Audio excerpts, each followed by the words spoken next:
जब तुलसी का क्यारा बनने लगी वृंदा, शिव जी से कहा भोलेनाथ आपने मेरे पति को मारा है, आज आपसे कहती हूं कि मैं तुलसी बनने के बाद मेरा तुलसी का दल आप पर नहीं चढ़ेगा। केवल वर्ष में एक दिन बैकुंठ चतुर्दशी का दिन ऐसा होता है, रात्रि को 12 बजे से सुबह 4 बजे के बीच में शंकर भगवान पर तुलसी और ठाकुर जी को बेलपत्र समर्पित होती है। वो बेलपत्र और तुलसी को उठाकर शहद की शीशी में रखा जाता है।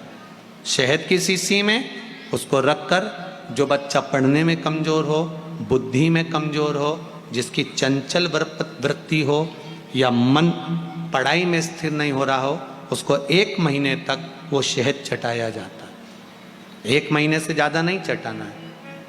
कई लोगों का जो दिमाग काम नहीं करता, बुद्धि विवेक काम नहीं करता, उसके लिए भी पहले वर्णन करा है कि गाय जब अपने बछड़े को दूध पिलाए और बछड़े के मुख पर जो फेन आए, उस फेन को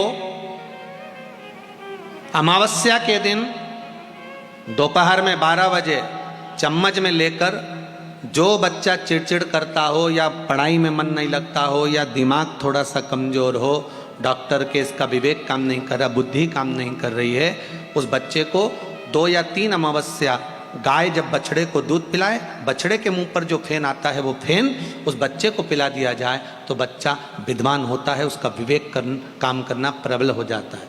जिसके शरीर पर सफ़ेद दाग पड़ गए हों, चर्म रोग हो गया हो, चमड़ी सफ़ेद पड़ गई हो, पूर्णिमा के दिन गाय जब अपने बछड़े को दूध पिलाए, उस बछड़े का मुख में जो फेन आए उसको निकाल लीजिए।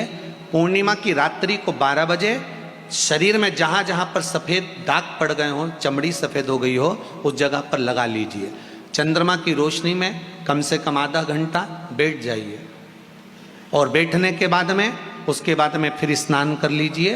2 या 3 पूर्णिमा उस फेन का प्रयोग कर कर देखिए, चमड़ी अपने असली रंग में आना प्रारंभ हो जाती है। महाराज, माता गौ माता के दूध में, और बछड़ा जब दूध पान करता है, पीता है, उसमें जो बल उत्पन्न होता है, वो बल की परिभाषा कहीं वर्णित नहीं हो सकती, उसका सुख ही दूसरा।